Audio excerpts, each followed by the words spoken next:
Bonjour et bienvenue à ma chaîne YouTube Aboubakar Matin. Aujourd'hui on se retrouve dans une nouvelle vidéo sur le limite des fonctions. Sur ce chapitre là, j'ai déjà fait un exercice progressif sur ce chapitre. Je vous invite de regarder ces vidéos et je vais vous mettre le lien dans la description. Donc dès que vous regardez cette vidéo là, je vous déconseille lorsque vous comprenez ce chapitre là, vous allez faire vous-même des expressions lourdes que j'avais déjà expliquées sur les exercices des vidéos précédentes. Donc, ces cours-là, bref, revenons au vif du sujet. Aujourd'hui, on va expliquer ensemble les limites des fonctions. Donc, ce chapitre, je vais le diviser en 3 parties. Et ça nous sera la première vidéo. Et les autres, vous verrez, Inch'Allah, suite de vie. Donc, avant de rentrer dans le sujet, en se demandant, c'est quoi cette notion-là, limite? C'est quoi ça? Pas de panique, on va tout expliquer ensemble et on va tout expliquer ensemble, pas de panique. Donc, cette notion, c'est une notion utile pour les graphiques ou bien les courbes. C'est-à-dire, ces notions, on les retrouve uniquement dans les courbes ou bien les graphiques. Et qui dit courbe ou bien graphique dit fonction. Donc ces notions, on va les retrouver uniquement dans les courbes ou bien les graphiques. Ces notions, quelle est l'utilité de ces notions? Donc on va voir maintenant que ces notions, vous allez dire que c'est super magique ce chapitre. Voilà, vous allez voir à quoi ça sert. On va voir. Cette notion sert à trouver lorsque x, l'axe d'abscisse, devient de plus en plus grand, f de x sera combien? Combien de x sera? Donc, elle sert à nous faire ça.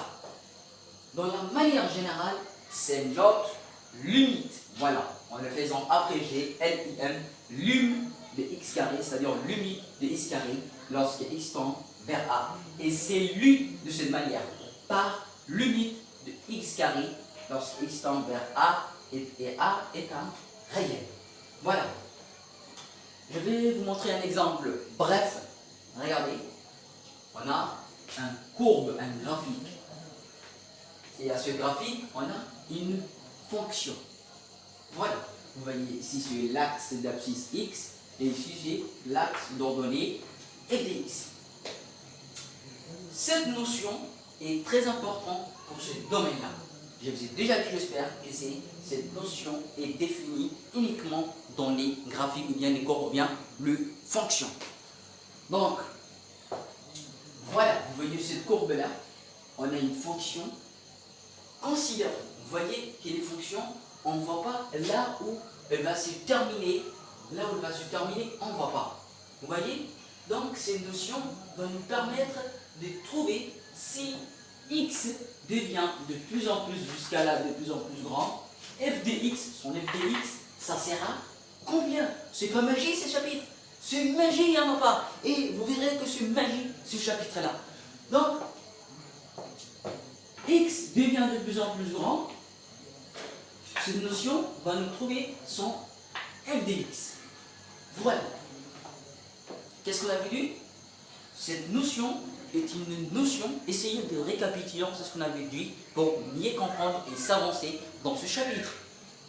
Cette notion, on avait dit, est une notion utile pour les graphiques ou bien les courbes. C'est-à-dire que cette notion est une notion qui s'est définie dans un courbe ou bien graphique. On les retrouve dans un courbe uniquement. Ok? À savoir ça. Donc, voilà, cette notion. Et à quoi ça sert cette notion-là? Cette notion sert à trouver lorsque x devient de plus en plus grand, f de x, ça sert à combien? Donc c'est cette notion-là qui va nous trouver son f de x lorsque x devient de plus en plus énorme. Donc, c'est lui, on avait dit que cette forme, c'est lui, ça c'est lui, limite. En les faisant abréger les limites, en les écrivant uniquement LIM, lum de x carré, lorsque x tend vers A, et A est un réel.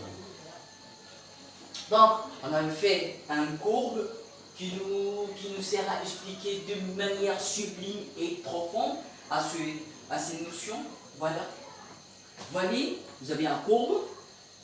Ici, on a l'axe d'ordonnée et ici, on a l'axe d'abscisse x et on a une fonction.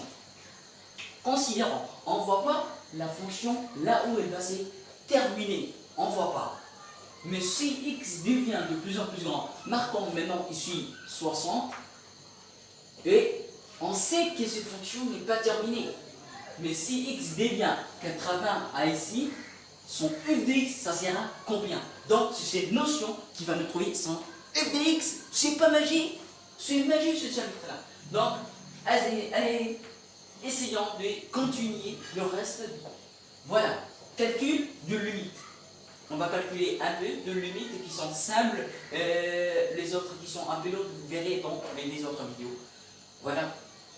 Limite de x au cube lorsque x tend vers d. C'est pas tout compliqué ces exemples. On va justement changer le x par le nombre demandé.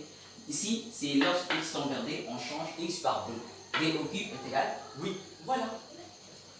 Limite lorsque x tend vers a de x carré et a étant réel est égal a carré. Voilà, a carré.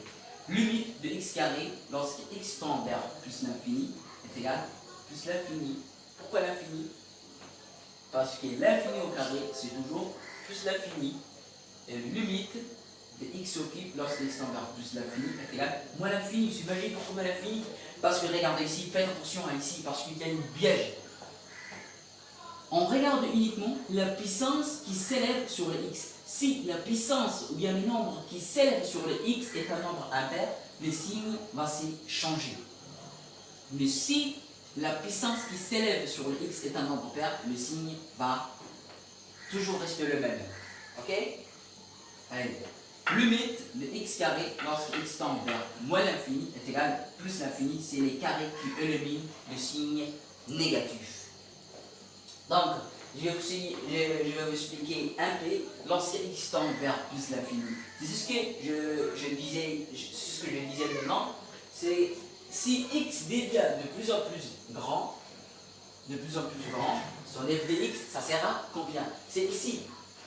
Lorsque x devient de plus en plus grand, on a pris uniquement plus l'infini pour dire que c'est x est grand. Si x devient million, 2 millions, 3 millions, 4 millions, 5 millions, s'il devient x, parce que les fonctions n'est pas terminées, ici on ne voit pas là où il va se terminer. Si million, 2 millions, ici, parce que la fonction va se continuer jusqu'au route, on ne sait pas là où il va se terminer, mais si x devient plus l'infini, c'est-à-dire de plus en plus grand, ou bien moins l'infini, de plus en plus petit, son f de x, ça sert à combien? C'est ce qu'on se demande sur ça. Ok?